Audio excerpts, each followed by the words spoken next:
నార్మల్గా east, south, west, north ఏ facing house చూసినా పూజ గది కిచెన్లో భాగంగానో లేకపోతే కిచెన్కి హాల్కి మధ్యలో ఇలాగా నిర్మించుకుంటూ ఉంటారు.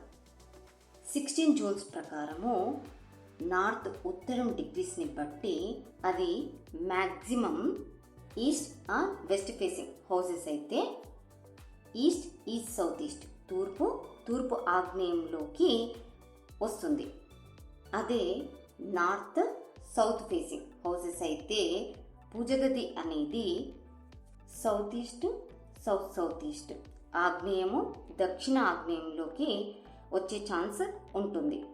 ఈస్ట్, ఈస్ట్, సౌత్ ఈస్ట్, తూర్పు ఆగ్నేయంలో పూజ గది రావడము తప్పు కాదు. కానీ సౌత్ ఈస్ట్, సౌత్ ఈస్ట్, ఆగ్నేయము దక్షిణ ఆగ్నేయంలో పూజ గది అనేది రాకూడదు. అసలు వాస్తుశాస్త్రంలో పూజ గది ఎక్కడ కట్టుకోమని చెప్పారు అంటే వాస్తుకి మూల గ్రంథమైనటువంటి విశ్వకర్మ ప్రకాశిక ప్రకారము ఈశాన్యో దేవతా గృహ అనే శ్లోకం ఆధారంగా దేవతా గృహ పూజ గది అనేది నార్త్ ఈస్ట్లో కట్టుకోవాలి అని చాలా స్పష్టంగా చెప్పబడింది.